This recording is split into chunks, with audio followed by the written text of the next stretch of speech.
Oh man, I need a good drink of water after that race, and maybe a drink of something else after this stream. How's it going, everybody? How do we sound? We sounding good? We sounding good? I think we are. We'll put the chat on the screen somewhere around here in a little bit, but let's talk Martinsville. And to me, I got to say, before I even ask you, to me, that race is what I want Martinsville to be. That's what I want Martinsville to be when I tune in. And that's what I hope tomorrow is. Was it sloppy? Sure. Yeah. But that's the Xfinity Series. There are a lot of young guys who are not, the best of the best just yet. It's on the way up. This was not like the spring. The difference between this race and the spring race was so night and day in just the finish alone. I think that the message got across. So I'm going to ask you, out of 10, let me know in the chat, what do you think of this race? I'm already seeing people putting them in there. And yeah, I mean, 8 out of 10, 7, 6, 7, 7, 6, 10, 7.5, 8, 8.5, 8, 8.5, 7.54s. There's plenty to look at. Let me keep knowing in the chat, or let me know in the chat. Keep letting me know what you thought of this race. As we got our nice Xfinity purple ready to go. I'd give it an 8. I thought it was a pretty fun race to watch. Regardless of whether you watched for championship, race itself, specific drivers, I had a lot of fun with this race. Xfinity Series to me once again delivers. And I'm all for it, man. I am all for it. So let's go through I believe we can put the bottom or the championship 4 up. We know that Connor Zilic is in, Justin Allgaier is in, Jesse Love now is locked in, and Carson Kvapil, after spinning out late in the race, gets himself in. So we'll pop that down on the bottom for you guys as well if you're coming in. And let's wow. I mean, the difference between the guys up there, I see CW putting it on. I know I'm like a minute behind y'all, but 22 years old for Carson Kvapil, 20 for Jesse Love, 19 for Connor Zilic, 39 for Justin Allgaier. I mean, think of it like this. Justin Allgaier was Jesse Love's age when Connor Zilic and Jesse Love were born. It's insane, man. I love the Xfinity Series. I love the series. NASCAR, if anyone of importance is listening right now, don't change a thing about this race car. I love it everywhere you go. And I'm upset that the finale's next week, not for format, not for it being at Phoenix, but because we only have one race left with this season and with the Xfinity Series this year. And it's looking like on the cool down lap, I believe. And I see people saying Martinsville sucks. You're wrong. Looks like the 41 goes. Is the 41 going after the 27 there? I see the 27 went around. I just don't know. Did he get contact before that? Or did he just like flat out go after Jeb? Because if so, that's a little overboard, man. That's pretty dumb. Oh, no, he did. Jordan Anderson. Sam Mayer is lucky it's Jordan Anderson whose car he's going after, because Jordan is one of the most level-headed people in the garage area. I'm actually going to listen a little bit on this end too. Let's see. Come on, Sam, speak your mind. No, don't go corporate. Say something stupid. See, I'm probably a little bit behind y'all. So you're probably like, oh yeah, he's going to get disappointed. Yeah, okay. So he's talking about other stuff with it. Oh man.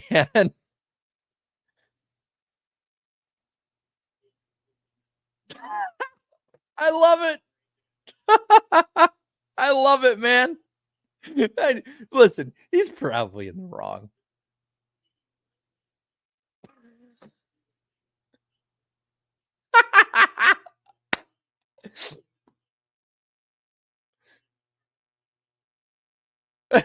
Oh man. Okay, I like the little snide comments. I like it. I like it.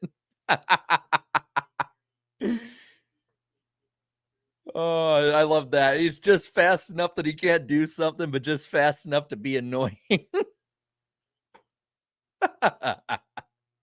And you know he's holding himself back. He was gonna say a God tier line, and then he was like, "Oh, let's rein that one back a little bit there." Oh, I disagree with a lot of what Mayor's saying. I think he's just pissed. All right, yeah. Full respect to Jordan Anderson. If you've watched this channel, NWP, for a long time, we had Jordan on multiple times early on. Great guy.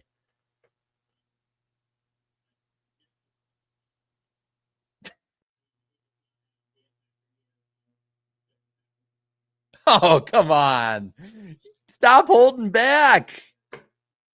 It's fun. It's a funny interview, but you know for a fact he was going to say he doesn't have the it factor, he has a shit factor. You know he was going to say that, and then he held himself back. Oh man. I like the talking smack about Jeb because I know Jeb will actually pay him back and they'll go back and forth. Oh man, I want to watch those two next week. I don't put it past either of them to get into a pissing match next week at Phoenix. And after all, this car actually races really well at Phoenix compared to most. So I think next week's Xfinity finale, regardless of championship battle, is going to be entertaining. You know, from the racing. I love when tempers fly at Martinsville. I love this track so damn much. Man, I just wish he wasn't holding back. They don't penalize you for saying shit anymore. Say shit. Shit, man. I say shit. Shit. I like this one. What happened, chat? Let him know what happened. Throw a damn helmet. I like that. Throw a helmet. If you're mad, throw a helmet. Have some fun. Let's get into a bit of a fight. Let's start some fights. Come on, man. I like fights. Like in the words of Kevin Harvick, fights. I like fights. Fights are fun. We should have more fights.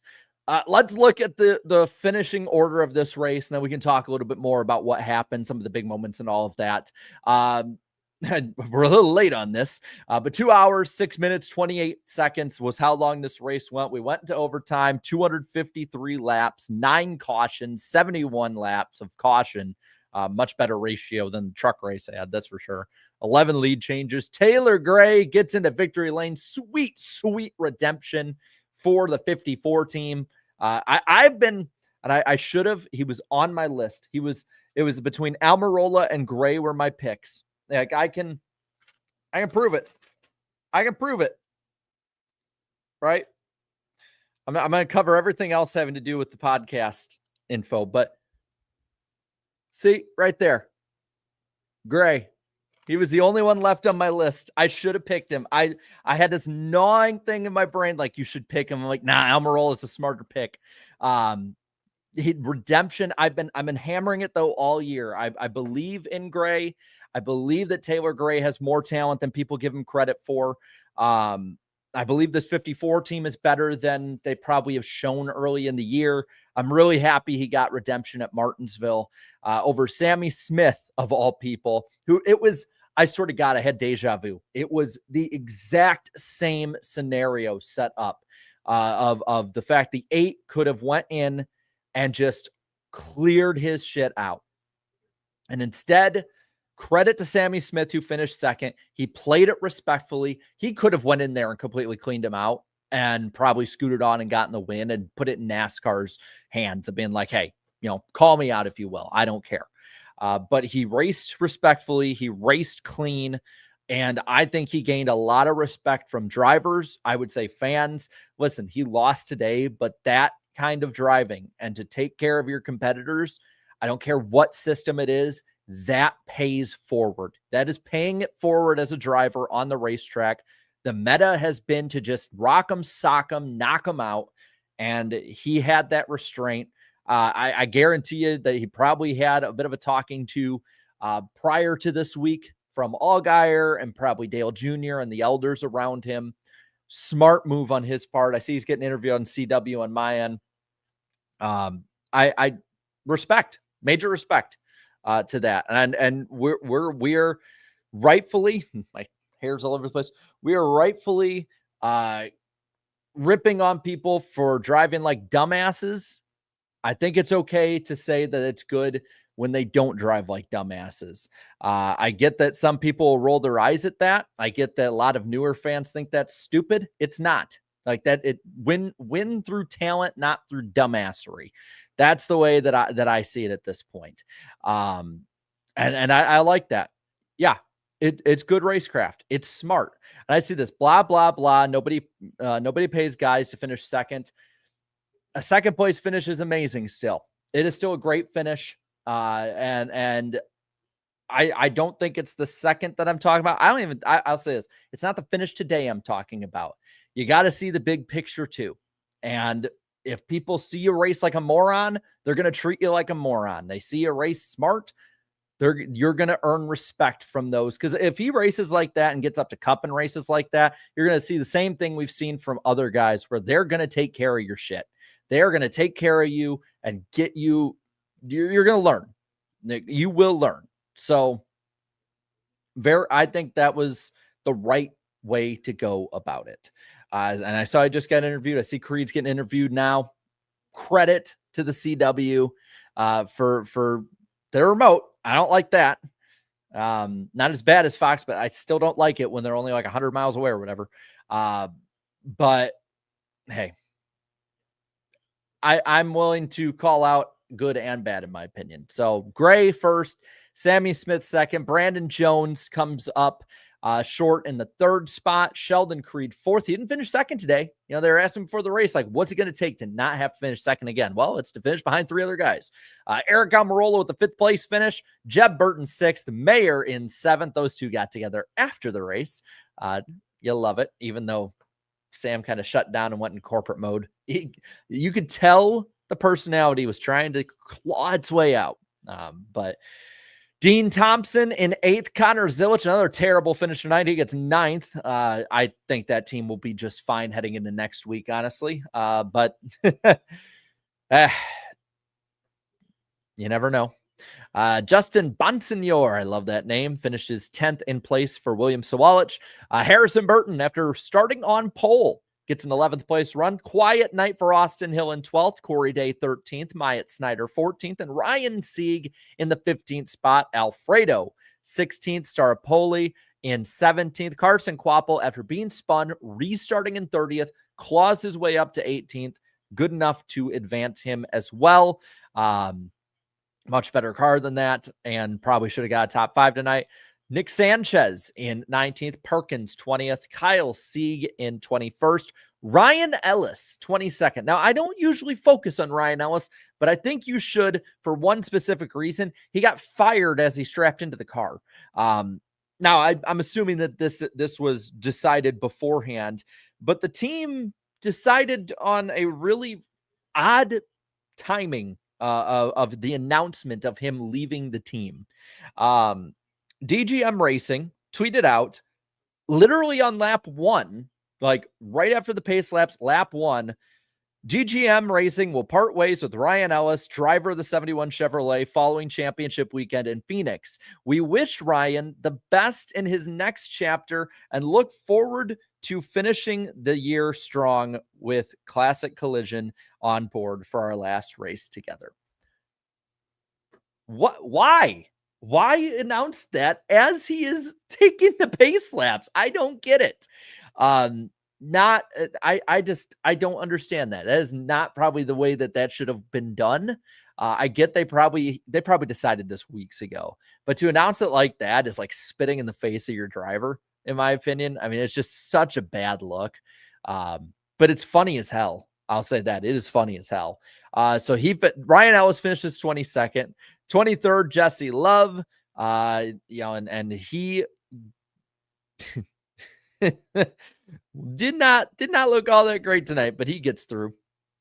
Austin Green, 24th, Mosak, 25th, Justin Allgaier, 26th, after being shuffled to the back. Eckes in 27th, Josh Williams, Parker Retzlaff, Garrett Smithley, the top 30, and last one on lead lap, Brad Perez, 31st, Mason Maggio and Danny Dye, 32nd, 33rd lap down, 27 laps down for Jeremy Clements, and then the rest were out.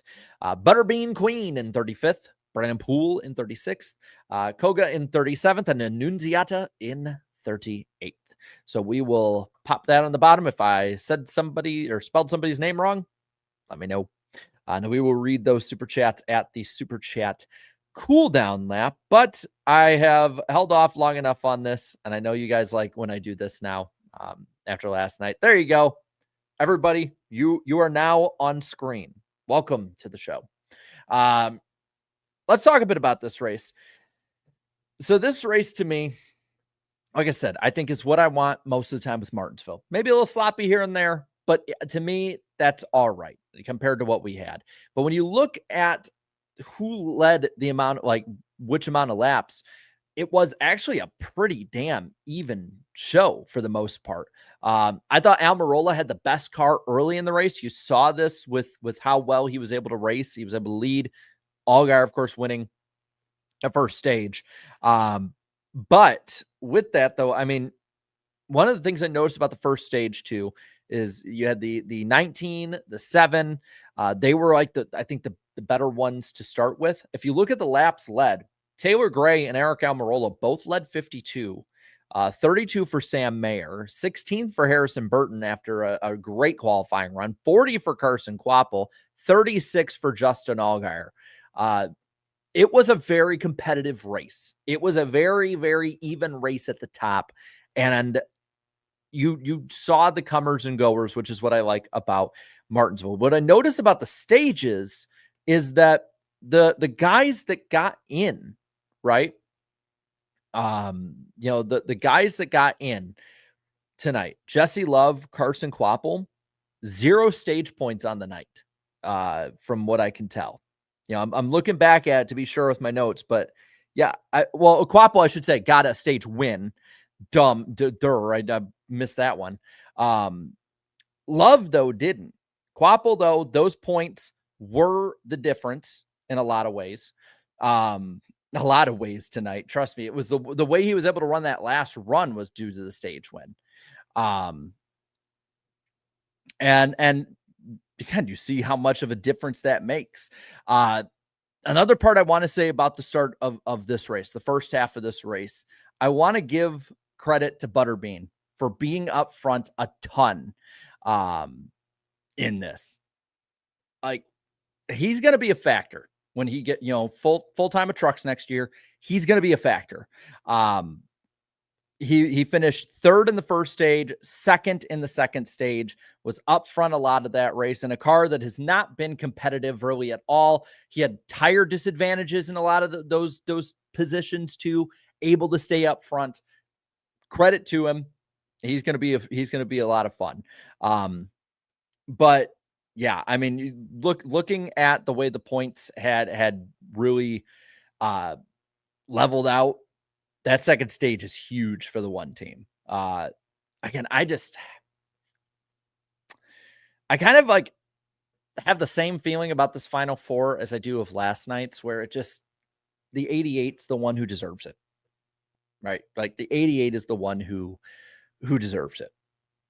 And the rest of them are just kind of there. This one, at least it's a little closer because Allgaier is closer, but it's very similar to last night's result with the Final Four. And I'm just kind of in my head, I'm bracing for impact on what next week is going to be.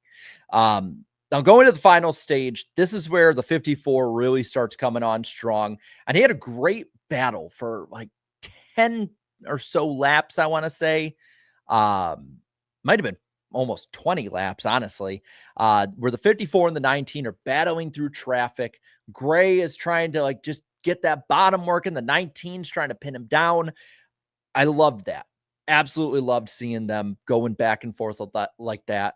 It was a very classic Martinsville feel to them navigating traffic, some getting held up, others getting, the other one getting the run on that.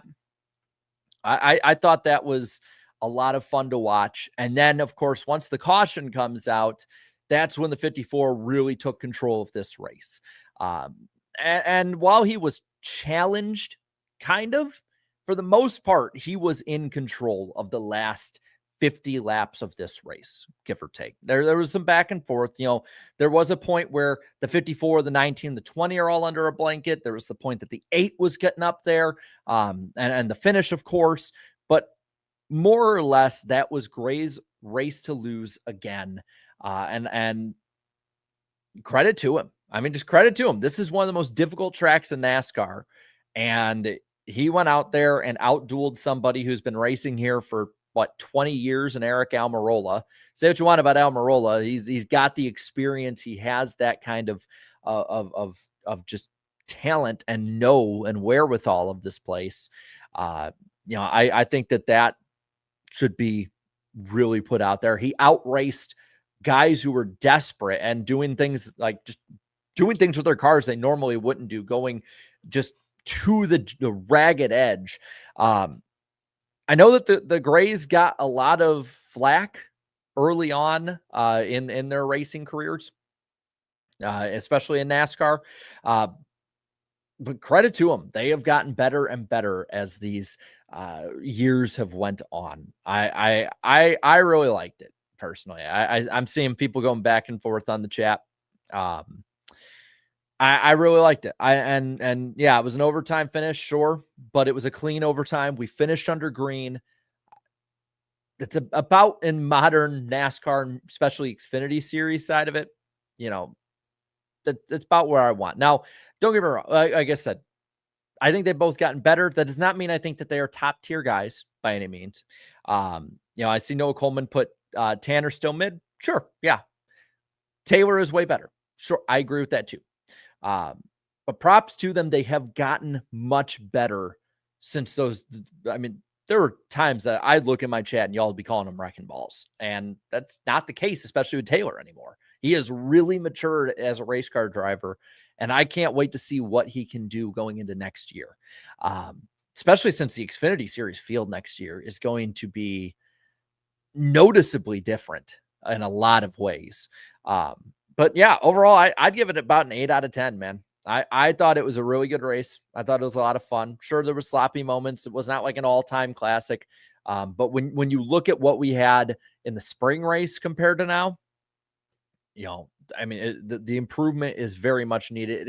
The spring race can be more of an anomaly, and that's what I like about it. And what I like about that kind of shift. Yeah, I mean, not much more to say. I know a lot of people want me to rant. The biggest thing I could probably rant about is the fact that Sam Mayer held back too much. I think he should have said what was really on his mind. Even if it was a dumbass statement, it would have been fun as hell to watch and listen to, but it's what it is. Before we go to the Super Chat cooldown lap, remember that this Wednesday, NWP is live on this channel, and tomorrow we will have pre and post race coverage of the NASCAR Cup Series race at Martinsville. There will be plenty to go over on both. Just look in your subscription feeds. If you're not subscribed, subscribe. We do post race after every race, pre-race after a lot of the big, or before a lot of the big ones.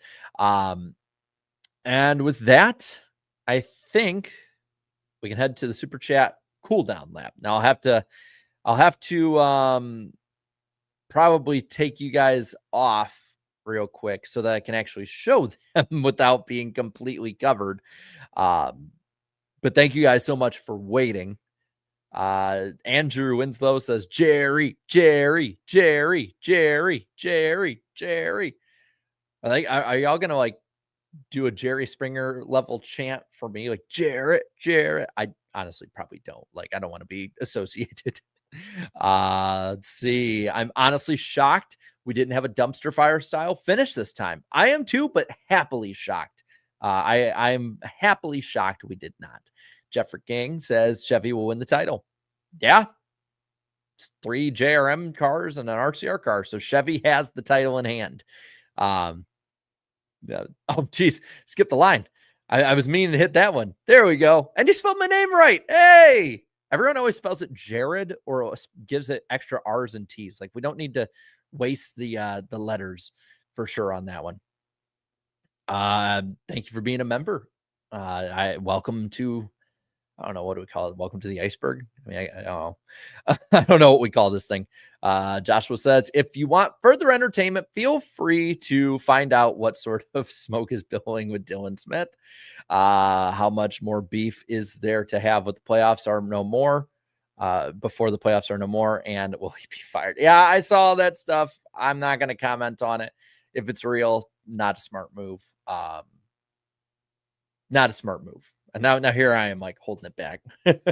I want to see if it's real first. I'm assuming it is. It's a rule of thumb. If somebody is upset at you and you're emotional, log off Twitter. Log off Twitter. That is the big thing, or any social media for that matter. If you are pissed, if you are not in the right headspace in that moment, it's okay to put the phone down. Because you'll say things you regret. I'll say, I want to say this really quick. I know people aren't going to like hearing this. I disagree a ton with Mamba. A ton. I think him and I are so diametrically opposed on NASCAR. It's insane, right? I mean, it is basically every issue. We are on opposite ends of it. Dylan's been nothing but nice to me. I don't know how he's been to everybody else. I've seen him make different remarks. I've made asshole remarks before. I can't say anything bad about Dylan the person. I disagree wholeheartedly with everything pretty much he has to say about NASCAR outside of like enjoying races. I really hope that I really hope he doesn't act the way that those kind of things looked, those screenshots. But moral of the story, just anything can be screenshotted. So don't be an asshole in DMs thinking that you're free to go and no one will see it. That's about the best I can go with it. If he did put that, it's really disappointing and really dumb. If he didn't, I hope he's not being, something's not being popped up about him that's not true. But yeah, I have never had a problem personally with him, even though I've disagreed with him a lot, and I've been pretty snarky at his ass. Let's be honest. I've been pretty snarky at him. If anything, in interactions with the two of us, I have been more of the asshole. But no, I'm not going to go full on into drama alert side of things. If y'all want to go look, it's on Twitter. Y'all go look. But we're not going to do a drama channel unless I'm drawn into drama, which I really have been doing well at not doing. M. Martin fan says, here's a scary thought. If the one finishes ahead of the 88 in Phoenix, Zilich loses both the championship and rookie of the art. Oh my God, that's right. I can't wait for the full system reset, man. I can't wait.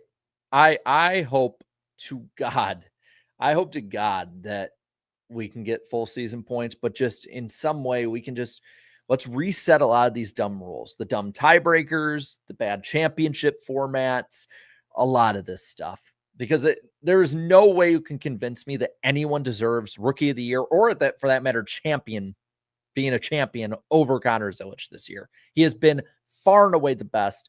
And the fact that, I mean, think of that. Not only could he lose rookie of the year, but in a system specifically designed to win, we could have winless champion in 2 series this year.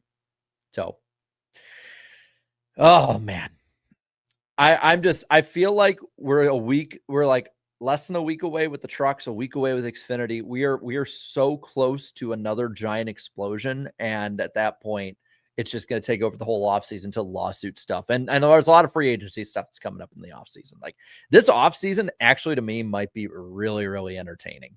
And we'll be here for all of it. We won't have NWP, but we might go live and talk about stuff.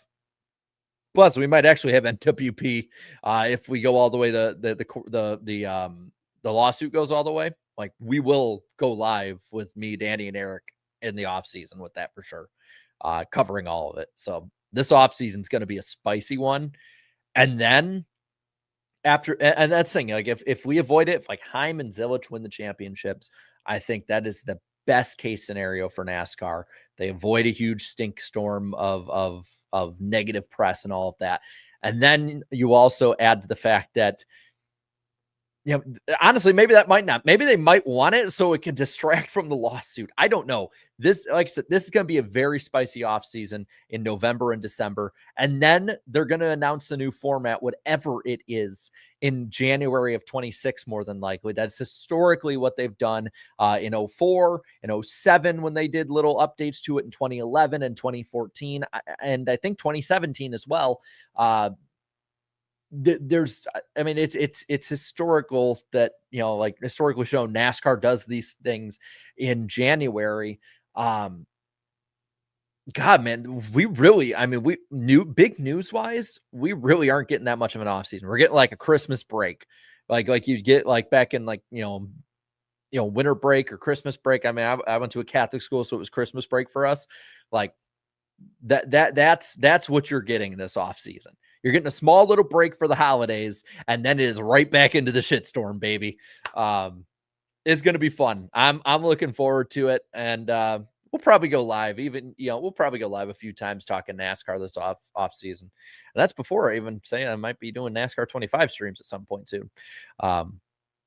Probably in the off season, probably not in the next week or two. But Andrew Winslow says also Ty Gibbs won a race as an owner before he won his first Cup race. Yet Corey Heim can't get a JGR Xfinity ride. Maybe Corey should just race IMSA. This has been the biggest disservice to a young driver on the way up, I think, in a long time. I can't believe it's this hard to get Corey Heim up the ranks. I mean, he shouldn't be in trucks. He should be at the worst. He should be in a top tier Xfinity Series ride or O'Reilly Series ride for next year. I'm flabbergasted, appalled, whatever you want to put the words in. It probably fits at this point, other than approve. Below the apron, Sam Mayer wonders why he's not in a Cup ride. That BS move after the race. Yeah, Mayer is upset about not making it, but that's ridiculous. It was a stupid move. It was stupid, and I think in a lot of ways he's in the wrong. Jeb and him go back and forth, sure, and Jeb, trust me, he can definitely stoke flames, but you gotta keep your cool. But it's sure as hell entertaining when you don't. Joshua says a Chevy will win the Xfinity Championship. Go 88. Yeah, it will. Jeffrey says Jeb is not innocent. He was mad over nothing. No, I'm not saying he's innocent either. I'm just saying, you know, the back and forth is really entertaining, but it's pretty dumb in general. I just wish they would have fought. Ripping the Wall says, I wish during the race they would actually, I don't know, call the race instead of explaining how racing works the whole time. Also, beer to salad. Well, thank you. It was more solid, and then my daughter started like grabbing in it because I had it like perfectly like everything, and then, you know, well, 5-month-old, she likes the feel of it, and so like it just sort of flayed all over the place. But yeah, we'll grow this baby out through the off season a little bit. Yes, I have to go back up to Illinois to visit my family during Christmas, and it gets cold up there. You know, you need a little face fuzz to make it, you know, not too cold. Actually, fun story. I'm getting off track, but hey, it's Saturday night. Why the hell not? Hold on. I need to turn a few things off so the Wi-Fi stays good. I don't want to like robot out on y'all. So I had grown out a beard like this my first year in a dorm in college. And then we had a polar vortex roll through. It was like negative, God, I don't know what it was. I think it was like negative like 32 or something. And then like the wind chill was like negative 60. It was something nuts like that. Right. And I was like stuck in the storm. I remember because I was actually like setting up interviews for NWP coming up that season. But I had to go, you know, when it gets that cold, those of you that live in cold weather areas know you got to go out and you got to start your cars. Like if it gets that cold, you know, and you don't start your cars, like it'll all freeze. And so I went out to start my car. My old beat up 2001 Gold Impala. And I stay out there for like 10, 15 minutes. I turn on the heat. Heat never works because it's so damn cold that the heating system just wouldn't turn on, basically. And so I'm just freezing my ass off out there. And I come back inside and I see the guy at the front desk, and he's just like, whoa. I'm like, what? And so I walk inside, and I'm freezing. I'm still cold as hell. I'm beat. My face is as beet red as my hat. And so I go inside. I get up to my dorm. Now I've been inside in a heated building that's like 70 degrees for maybe 10 minutes. And I look in the mirror and I have literal icicles on my beard coming down my face. I have icicles like on my eyebrows and like around my nose. Like it's just a giant white sheet. Like I looked like Santa Claus if Santa weighed 180 and worked out all the time. The beard helped though, because like my skin, it was burning for like a day and a half after I, once it started warming up, it was burning, but everything under here, nice and smooth and felt great. Beards are practical where it is cold. But going back to the racing part, I do agree with you. I think they need to call the race more. That is one little. The thing is, I don't have major issues with CW outside of not showing it in certain areas. And for you poor people in Detroit, who I'm assuming still don't have it, I don't know what the hell to say at this point. But one of my big nitpicks about the booth is that they do go sometimes over analytical about it. Which I'll be honest, I don't mind as much, just because I do find interest in that. But if I wanted that kind of analysis, I would actually just watch the Money Lab, which I do. I love that podcast. It's a great podcast. You all should listen to it. It's great with Parker and Landon. I've been listening to that more this year. It's really good. But part of the other part of like, don't call the call the race, don't just explain other things, is I don't know if it's just them liking it or if they got a memo from NASCAR, but the hammering of like this playoff system and system. And the thing you got to like about the system, it's like they're trying to give their debate side of why the playoffs should stay sometimes, where it's just a little bit overboard. There's again nitpicks, and I'm somebody who doesn't like the playoffs, so maybe I'm just bitching about it because I don't like hearing about it. I fully acknowledge that.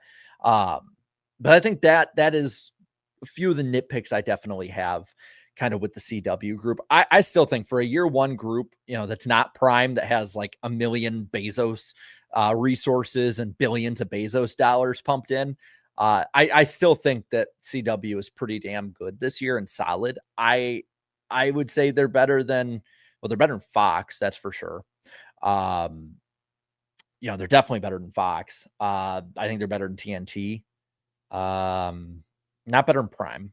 But I'd put them on the level of NBC right now. I think NBC is taking a step back this year. I think CW has had a great year one base to build off of, right? If they take the same trajectory that NBC took from 2015 to like 2023, perfect. I think that would be awesome. And it's NASCAR Productions too. So like NASCAR Productions, they can learn more and build on it. Love that. And it would be great for the next deal, because maybe you'd be able to have a few more perks thrown into it. And Napa Racing fan in the chats, I agree. CW has had awesome promotion with these races. They take the sport serious. It's the big thing I talked about last night about the truck series, how like Fox doesn't take it serious. I want somebody that takes it serious and promotes it as the great series it can be.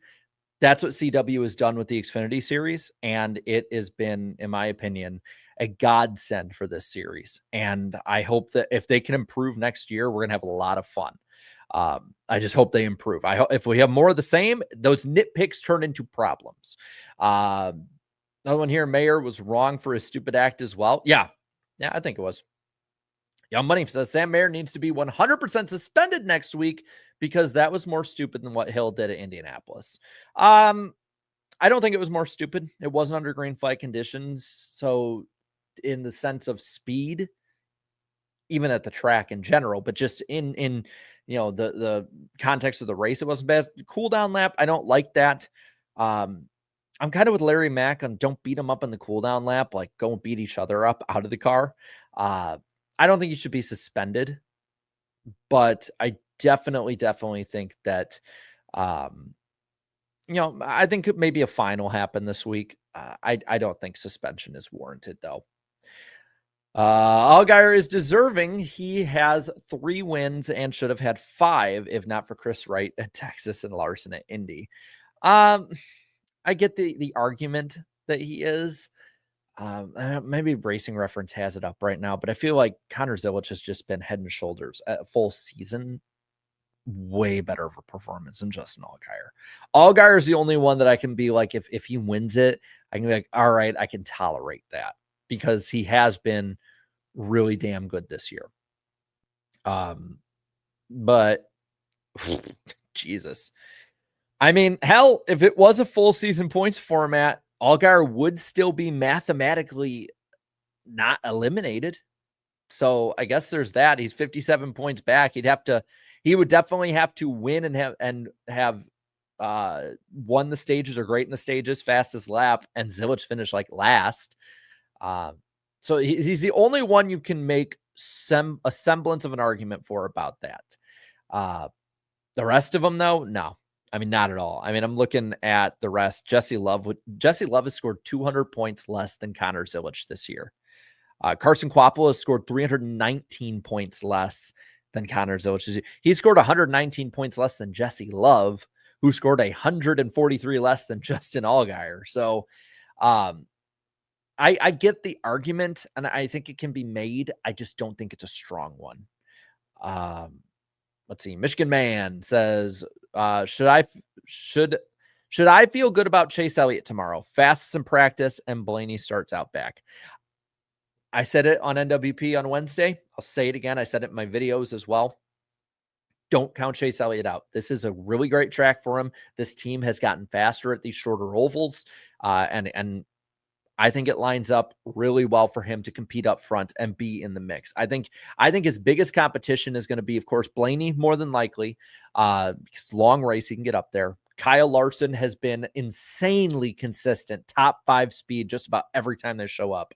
Of course, the Gibbs guys, Hamlin, Bell, I would assume Briscoe. I think they'll all be up there, but I think Chase Elliott has a much stronger case than a lot of people are giving him credit for. Maybe I'll be proven wrong, but if he wins tomorrow, I'm not going to be surprised. So should you feel good? Honestly, I'd say, yeah, you should feel good. I think he'll be one of the 3 to 5 competitors for the win tomorrow. It just all hinges on the crew chief. Whatever you think of Allen, that's what you're getting. Jeffrey asking what happened. Who is Dylan? Dylan's Mama Smith. It's a bunch of Twitter drama. Carl says 2 more original songs, and I will have written as many original songs on guitar as Kyle Busch has won cup races, 63. Well, that's awesome. Congrats. Like that's got, I've never done that. Right. I know my dad, he has written songs before. Dad, if you're watching, hi. I'll probably get a text from him if he's watching. And he's told me about how difficult that can be. That's a hell of an accomplishment. That's awesome. Congratulations, man. 61. Wow. That's a big number. Jeffrey King says Cup is actually completely open, top 8 or good. Yeah, I'd say Logano's the only one that you could maybe not argue that for, but Logano's still been a top 10 driver this year. So, it's a much stronger one. It's a much stronger case, even for the lowest ring like Logano, than it was last year. That's for sure. Even though I still think it's probably only about 3 or 4 that are realistically the ones that really deserve it. This year is not going to have the rage reaction that last year did. Unless it's Logano winning, even though he has had a better season. Not much better, but still better. Crash the Hedgehog says, Imagine Kvapil wins the championship tomorrow, yet only gets his ride partially next year. That is just modern NASCAR. That's how quick things change for your career. That is insane. That is absolutely nuts to think about. I didn't even think about that when it was all set. That is amazing in a bad way. That's actually probably really bad for the series. That is a really bad thing. We're like, hey, this guy's our champion. Yeah. What well, is he gonna like move up the cup next year? No. Well, is he gonna be, the main guy at JRM? No. Well, is he at least gonna have his ride back? No. Ugh, that's a bad look. Let's see. Ripping the Wall says, do you see Jimmy Spencer talk so much crap on Herbst on DVC? I saw that clip, and I think Freddie Kraft handled it really damn well. But I say what you want about Mr. Excitement. Man speaks his mind. And son of a bitch, he loved your dad, Dale. I loved your dad. Son of a bitch. Yeah, I saw that, and oh man, I love Jimmy Spencer. I used to get really annoyed with him as a kid, because a lot of times he'd crash, but also I'd get annoyed with him like when he would speak his mind, especially against my driver at the time. But I appreciate him. I don't think we need Jimmy Spencer nowadays, because I do think he's kind of over the hill on that side of it. But I sure miss Mystery, the crying towel, the cigar. That's actually, by the way, Jimmy Spencer with the cigar on Race Hub. That's where I got the idea to start the tradition each year on NWP in the finale of smoking a cigar during the final Super Chat stage break. And I've done it every year for, I think, like 5 years. I was watching an old Race Hub, and Jimmy Spencer had the cigar. And I was like, what if I smoked a cigar? And that's like how we kind of ended off the year, smoked a cigar, had a glass of whiskey, just a nice chill finish to the year. So it was good. I was good hearing back about him. I was also surprised how many of y'all didn't know that he wore a wig. Like, I thought that was, I was a little surprised the first time I saw it, but I thought that like, oh, maybe I just didn't know about it. But then like your guys' responses in the chat were in like, wait, what? Holy shit. What? And I was like, oh, damn. Did I like glass shatter moment for some of y'all? Does your new apartment have sprinklers? Yeah, actually right above me. So we'll find out just how good they are. I don't think though that cigar smoke, especially since I don't like puff up the whole damn room full of smoke, I don't think we will. I'm right next to a window too. So Creston says, as a beard grower from the Midwest myself, I can attest they are multifunctional. Yes, there you know the struggle, man. You know the struggle. You need it. My mom hates it. My wife loves it. And I guess now my daughter will be the deciding vote. I'll tell you this. I will never, because I like to be very private with a lot of my family life. But I will say that there will come a day, I don't know how old my daughter will be when it happens, where I will grow out my beard really long and then like tell her, hold on, I'll be right back, shave it all off, and then see her reaction. I love those videos. And I know that like I had a similar reaction. My dad used to have long hair and then he cut it off and I freaked out when that happened. I know other people in my family when they were younger, like had similar reactions, those things, but grow a ZZ Top beard. Nah, man. Nah, maybe later in life, but I'm gonna hold off on growing it too long. The longest I got it to, if y'all look back to 2021, I went to I think I went to 14 or 15 races that year. I grew out my hair, I grew out my beard, and like by the end of the season, I looked like Jesus. I think you guys in the chat actually had like said like, oh my God, like you look like Jesus. And I'm like, fear not, my children. But that's about the longest I've ever got either. The ZZ Top beard, probably not, man. Michigan Man says, can you imagine if Chase Elliott wins the championship, the amount of fans that would owe Alan an apology, myself included? Yeah, that would probably be pretty fun to watch, honestly. That'd be fun to watch a reaction. There'd be probably those people, be the ecstatic Chase fans who like believe the whole time. There'd be people like me who are like, I told you it wasn't that bad. And then you'd have all the people that hate Chase Elliott and would call him Mickey all over again. Listen, damn, Jarrett, somebody spoils you 10 or 15 races in 1 year. No, I invested well. I'll just say that. I had set up, well, the thing is, and here's the thing, right? If you have friends who are NASCAR fans, and we're almost done with Stage Rig. If you have friends who are NASCAR fans, plan trips with those people and plan to stay in the same places and just find ways to cut corners on spending. You can go to way more races than you'd ever think. Also, going to races alone, a lot cheaper than going with a lot of people. It's actually way better than you'd think. If you haven't went to a race alone, I think you should go to, I think every NASCAR fan should try to go to a race alone at least once. It's a whole crazy new experience. You don't have to be beholden to anyone that you're going with or family or friends. If you want to stay in the Talladega infield till 3 a.m. partying with people, well, by golly, you can freaking do it. If you want to go home during the rain delay, or you want to go to the hotel during a rain delay and then wait it out and then drive back to the track once it's like announced, hey, in an hour we'll get it back going, or there's a window, you can do it. And so, yeah, I went to races alone. I went to races with huge groups of people. I went to races with just a few people. Some of them, of course, were like, got to work with certain people or different tracks. And so I got help. That's, I guess the perks that I had at the time, but majority of them were just going with other people. Some of them, like Road America, was like 90 minutes away from where my family lived. So, at the time I lived in Illinois, I could just drive right up there. Got to go with a bunch of people. It was great.